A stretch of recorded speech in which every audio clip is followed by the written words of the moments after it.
আচ্ছা, সো আমরা এই মুহূর্তে দেখি যে পাইথন ডাটা স্ট্রাকচার নিয়ে প্রথমে একটু থিওরিটিক্যাল আলোচনা। ঠিক থিওরিটিক্যাল না, আমরা আগে কনসেপ্টগুলো একটু পরিচিত হই, তারপরে এই সেম প্রবলেমগুলো আমরা ট্রাই করব প্র্যাকটিক্যালি সলভ করে দেখার।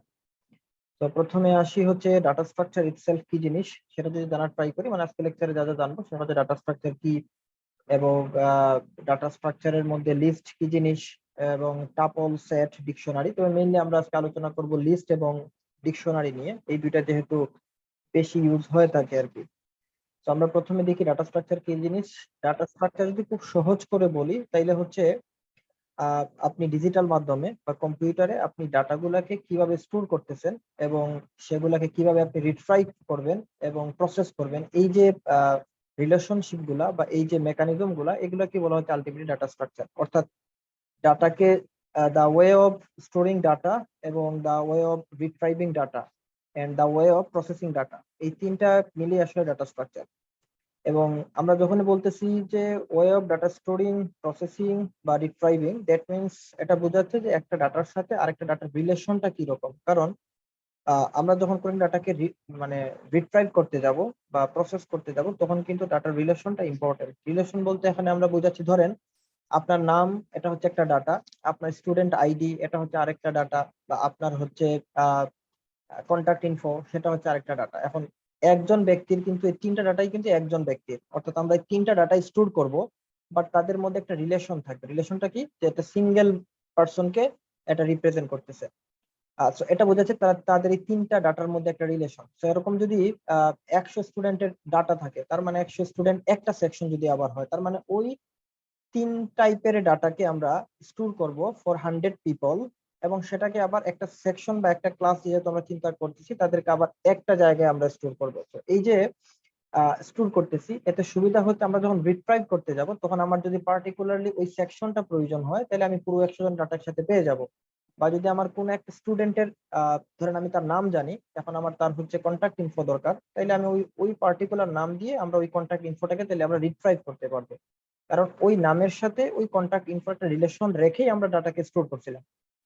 তো সহজ ভাষায় যদি আমরা বলি, তাইলে ডাটা স্ট্রাকচার হচ্ছে ডাটাকে স্টোর করা, প্রসেস করা বা রিট্রাইভ করার যে প্রসেস বা মেকানিজম, সেটাকে ডাটা স্ট্রাকচার বলতেছি আমরা। এবং এই ডাটা স্ট্রাকচারটা আসলে সব প্রোগ্রামিং ল্যাঙ্গুয়েজেই আছে, কারণ প্রোগ্রামিং ল্যাঙ্গুয়েজ গুলো আসলে ডাটার উপর বেস করেই তৈরি করা হয়। সো আপনার এখানে যে ডাটা স্ট্রাকচার গুলো নিয়ে আমরা আলোচনা করবো, এগুলো যে শুধু পাইথনেই অ্যাভেলেবল বিষয়টা ওরকম না। এই সেম প্রসেস গুলো হয়তো অন্যান্য ল্যাঙ্গুয়েজও আপনি পাবেন, বাট সেখানকার হচ্ছে সিনটেক্স গুলো হয়তো ভিন্ন। যেমন সিনটেক্স কি? সিনটেক্স হচ্ছে আপনার যে আমরা যেমন ইন্টিজার, ফ্লোট বা আমরা যেমন প্রিন্ট, এই যে ফাংশন গুলো লিখতেছি, এই লিখার মাধ্যমটা একটু ডিফারেন্ট হবে। যেমন আমরা যখন বাংলায় কথা বলি, আমরা বাংলার কিছু ওয়ার্ড ইউজ করি, যখন আপনি ইংলিশে যাবেন তখন ইংলিশের ওয়ার্ডটা প্লাস ওই ফ্লোটা ফলো করতে হবে। সো ওগুলো আসলে সিনট্যাক্স বোঝায় আর কি, মাধ্যমগুলো।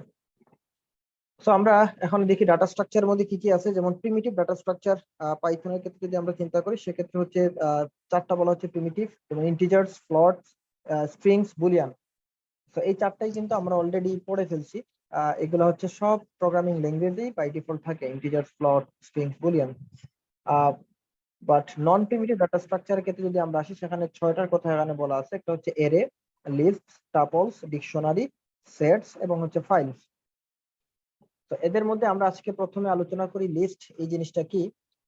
এটা নিয়ে যদি আলোচনা করতে যাই, আচ্ছা এখানে এই স্লাইডে বলা হচ্ছে আপনার ইউজ অফ ডাটা স্ট্রাকচার। আমার মনে হয় এটা নিয়ে আমরা আলোচনা না করলেও আপনারা বুঝতে পারবেন যে আমাদের ডাটা স্ট্রাকচার ইউজটা কি। যেহেতু আমরা আসলে শর্ট টাইমে ক্লাসটা শেষ করতে চাচ্ছি, তো আমরা মনে হয় একটু এই থিওরি পার্টটুকু আপনারা নিজেরা রিডিং করলেই বুঝবেন, এখানে তেমন নতুন কিছু নেই। আমরা চলে আসি লিস্টে। তো লিস্টের ক্ষেত্রে আমরা যখন বলতেছি, ধরুন আপনি বাজারের লিস্ট করবেন, যখন আপনি বাজারের লিস্ট করতেছেন, দ্যাট মিনস সেখানে আপনি মাল্টিপল আইটেমস লিখতেছেন। এখন এই আইটেমস এর মধ্যে বিভিন্ন ধরনের হতে পারে। সো এখানে প্রোগ্রামিং এর লিস্ট হচ্ছে একই, মানে একই কনসেপ্ট। অর্থাৎ আপনি বিভিন্ন আইটেমকে লিখবেন, সেটা বিভিন্ন ডাটা টাইপের হতে পারে। বিভিন্ন ডাটা টাইপ কি জিনিস? যেমন ইন্টিজার টাইপের কিছু জিনিস হতে পারে, কিছু ডাটা হতে পারে ইন্টিজার বা নাম্বার, কিছু হতে পারে ফ্লোট, কোনো ডাটা হতে পারে আপনার স্ট্রিং, কোনো ডাটা হতে পারে আপনার বুলিয়ান। এই সবগুলোকে মিলিয়ে আপনি লিস্ট তৈরি করতে চান। তো এটাই আসলে এখানে লিস্ট। আর লিস্টের ক্ষেত্রে সুবিধা হচ্ছে আপনার ডাটাগুলো অর্ডার থাকে। অর্থাৎ অর্ডার বলতে আমরা যে 1 2 3 4, যেটা আমরা যেহেতু রিয়েল লাইফে যখন আমরা লিস্ট করি, তখন 1 2 3 4 আমরা লিখে তারপর আইটেম গুলা লিখি।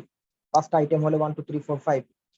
সো প্রোগ্রামিং এর ক্ষেত্রে যখন আপনি লিস্ট করবেন সে আসলে 0 থেকে অর্ডার করে, অর্থাৎ প্রথমে যেটা আপনি অ্যাড করবেন সেটা 0 নাম্বার, এটাকে বলা হয় ইন্ডেক্স, 0 ইন্ডেক্সে যাবে, পরেরটা 1 নাম্বার ইন্ডেক্স, পরেরটা 2 নাম্বার, এরকম আসলে অর্ডার ওয়াইজ আপনার ডাটাগুলা ইন হবে লিস্টে। এবং লিস্টের ক্ষেত্রে আপনি যে ডাটাগুলো রাখতেছেন সেগুলোকে আমরা বলতেছি হচ্ছে চেঞ্জেবল। যেমন এখানে দেখেন প্রথমে বলা হচ্ছে list are use to store multiple items in single variable, অর্থাৎ একটা সিঙ্গেল ভেরিয়েবল দিয়ে আপনি মাল্টিপল আইটেম নিতে পারবেন। ফর এক্সাম্পল বলা হচ্ছে মাই লিস্ট, এই মাই লিস্ট হচ্ছে একটা নাম, একটা ভেরিয়েবলের নাম, এখানে আপনি আপনার নামও দিতে পারেন।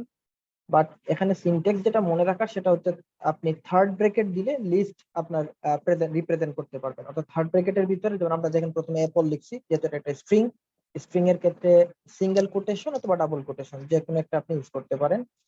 তো এই লিস্টের মধ্যে মানে মাই লিস্ট নামক ভেরিয়েবলের মধ্যে এই মুহূর্তে 3টা ডাটা রাখা, একটা হচ্ছে অ্যাপল, আরেকটা হচ্ছে ব্যানানা, আরেকটা হচ্ছে চেরি। আপনি চাইলে সেখানে অন্য আরেকটাও এড করতে পারেন।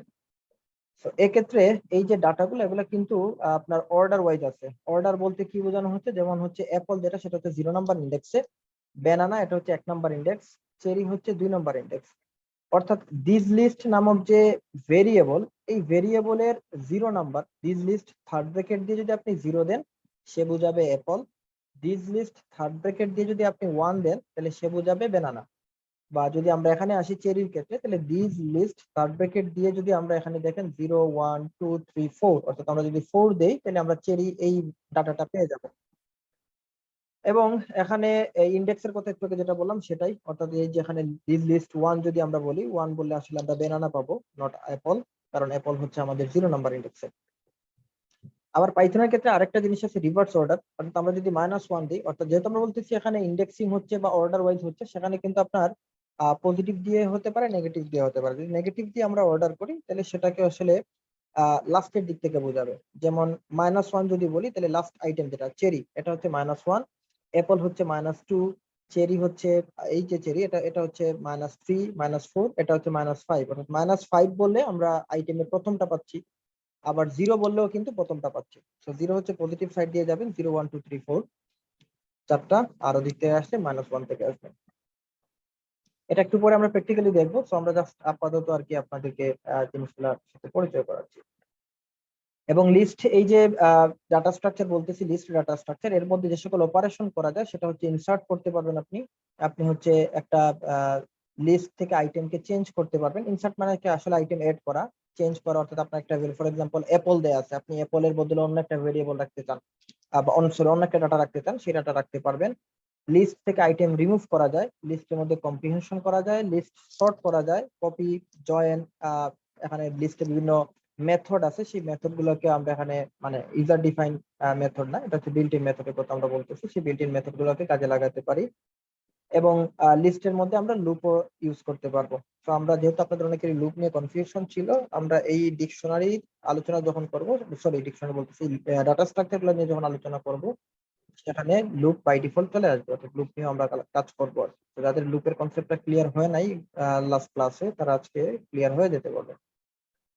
তো এখানে দেখেন একটু আগে যেটা বলছিলাম, ধরেন এখানে একটা লিস্টের মধ্যে 5টা ডাটা রাখা আছে, যেমন PROBE, এই 5টা ডাটা রাখা। তাইলে ইন্ডেক্সের 0 নাম্বারে যেরকম পি থাকবে, আবার আমরা যেহেতু -5 যদি করি, নেগেটিভ ইন্ডেক্স করি, তাইলে যে -5 বলে প্রথম ডাটাটা পাবো। বা যে যে ডাটাটা যেখানে আছে মাঝখানে ডাটা, এটা কিন্তু পজিটিভ দিকে আসলে 2 আর নেগেটিভ দিক দিয়ে আসলে -3, অর্থাৎ আপনি যে কোনো একটা ইন্ডেক্স দিয়ে এটাকে অ্যাক্সেস করতে পারবেন।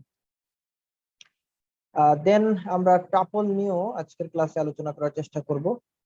টাপলের ক্ষেত্রে আপনার যেটা হবে, এখানে ফার্স্ট ব্র্যাকেট দিয়ে এটাকে প্রকাশ করা হয়। আচ্ছা, আমার মনে হয় আমরা একটা একটা করে টপিক যাই, প্রথমে লিস্টের টপিকগুলো পুরোপুরি ক্লিয়ার করি, প্র্যাকটিক্যালি দেখি, তারপরে আমরা টাপলের ক্ষেত্রে আসবো।